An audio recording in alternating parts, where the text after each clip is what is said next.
All right, what is going on, guys? This is Victor with the Chasing Waypoints podcast. All right, so it has been a few minutes since we have connected, but we're back. It's middle of March, rally season.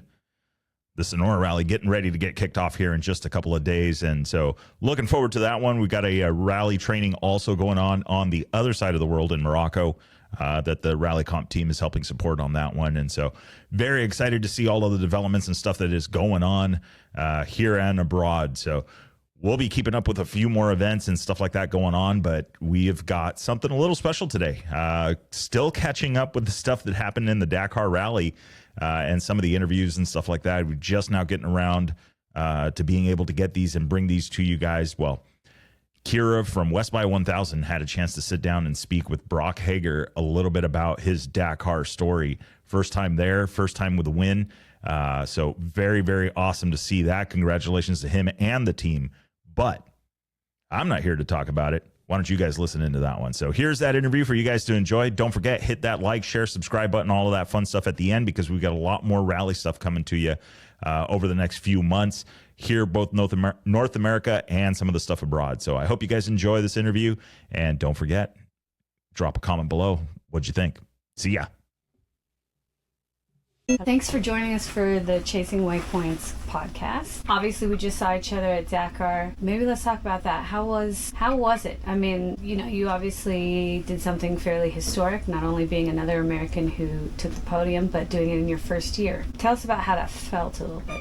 Yeah, I mean, going there, I wasn't sure what to expect. So for me, players, they gave me everything to go out there and compete. So when I finally got Max to agree to come, it was, we're not going there like our casual first experience and just try to finish somewhere decent. So there was a lot of pressure there, obviously just going there to compete and do the best we could. And it went in our favor there at the beginning. We kind of got in the lead and we just played it from there, played it super smart. Max, he crushed it in the right seat. The Polaris Razor was flawless every single day. Sebastian Loeb guys, they gave us, a weapon to go out there and compete every day. So it was fun. It was definitely new for me. It was my first time there, but it was good having Max, which has been there a few times and had bad results, so he told me how it kind of goes when you're having a horrible rally. So our goal was to never fall into having those long days. So it was super fun. It was definitely something I would never forget, just in general, the rally. And then not only that, winning it on my birthday.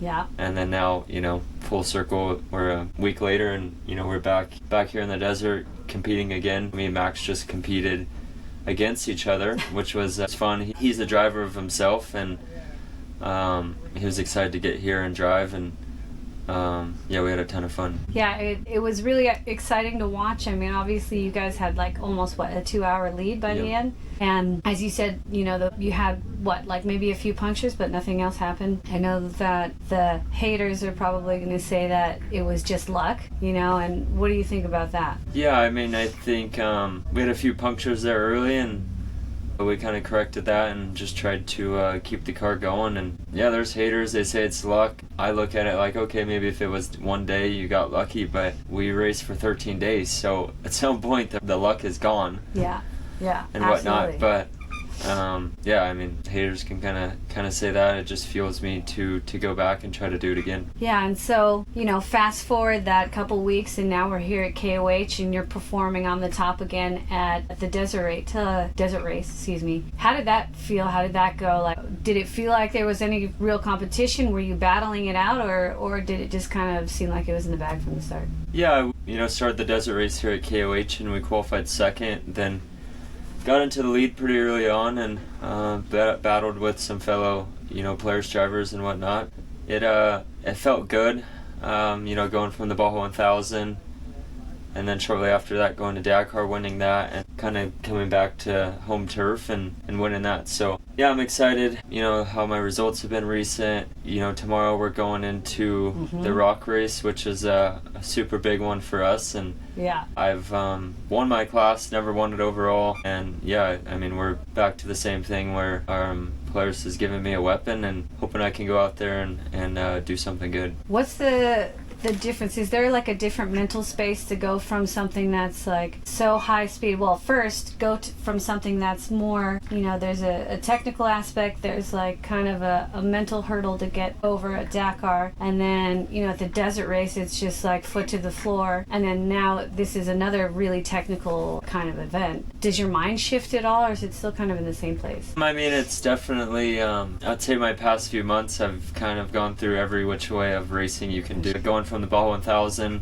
which is, you know, one of the longest races, roughest races, and I soloed it, which not a lot of people do nowadays. So going from that to Dakar and stretching out 13 days of racing and results, to coming here to King of the Hammers desert race and just a full out sprint. So kind of been through it all recent, and yeah, going into the rocks, it's definitely slows down a lot in there. You go from, you know, doing pretty much 2 laps of desert to crawling rocks and boulders and things that, you know, don't think is possible, but they go through it. So do you enjoy the crawling? Like, is that, like, let's say you actually had time to ride for fun. Do you prefer like dunes? Do you prefer desert, you know, high speed desert? Do you prefer crawling? Yeah, crawling is definitely the bottom of my list of things to do. I enjoy going fast, so it's definitely not my thing. It's more so the challenge. It is very challenging to not only just do it, doing it is one thing and getting through it, but I'm just trying to push your equipment to go as fast as you can through it. And yeah, I know the guy that's been winning it, he's won it I think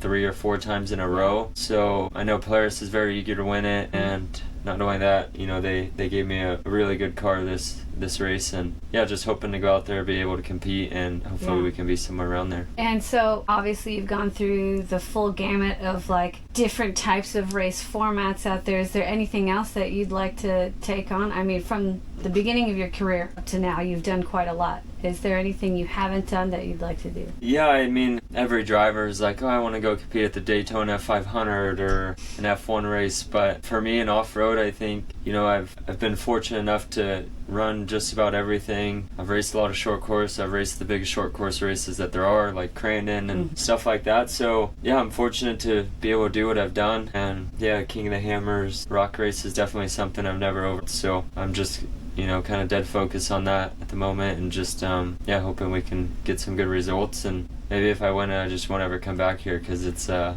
challenging race. It's tough, yeah. And I mean, just being out here the whole time is tough. Yeah, I mean, I think you know, I'm here in my motorhome, and I have a nice bed, bunk mates with Max, Dakar. Sorry, Max. After Dakar, coming here, it seems like it's been nothing. You know, it feels like I'm at home and and whatnot. Just green trees around here and people everywhere. Yeah. But yeah, no, I mean, everything's been good. I look at everything like after Dakar, when I start going back to Baja, and you know, our little 5-mile speed zones or 10 miles, and people are like, oh my god, they're so long. And it's like, you know, I used to think that, but Dakar, you go for hours and hours on the pavement. So I kind of draw the line and say everything after that is nothing. So yeah, just looking forward to racing again. It's always fun to be in the driver's seat, and yeah, just trying to make people proud. I mean, it seems like, you know, every different format you go to, or different sport orientation, you seem to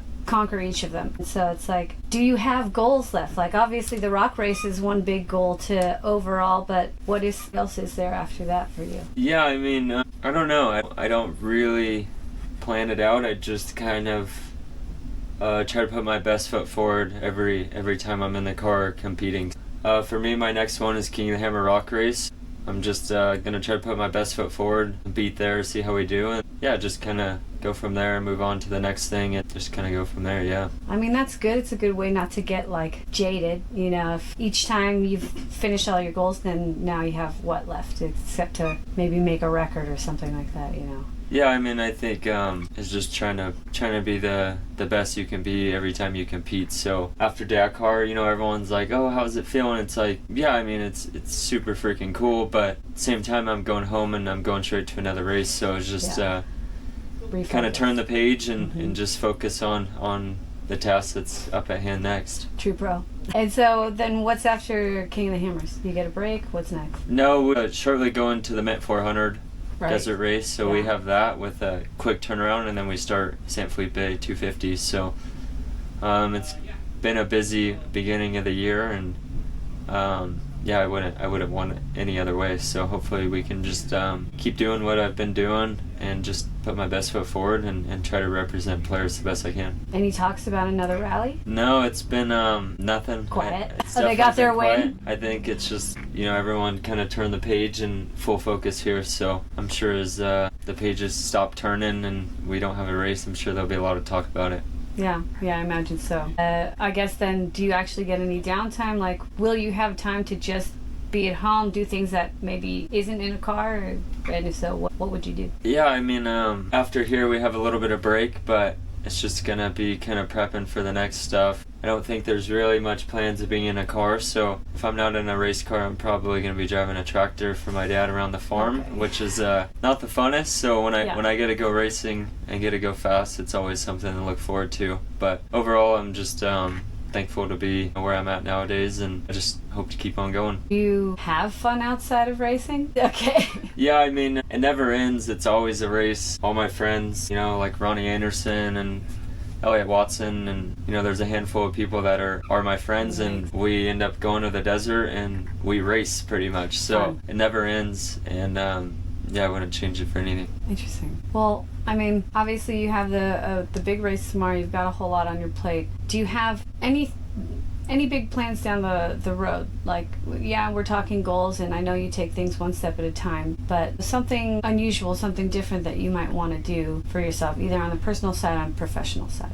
Yeah, I mean, I think just at some point, just trying to help kids, do what I did. I started racing when I was young, so just to show them that it's possible. And I need to get married at some point. My girlfriend would appreciate that. Yeah, just looking forward to the, I guess, older ages in my life. It's kind of getting old nowadays. It seems like there's a lot of kids coming up, and they're super fast.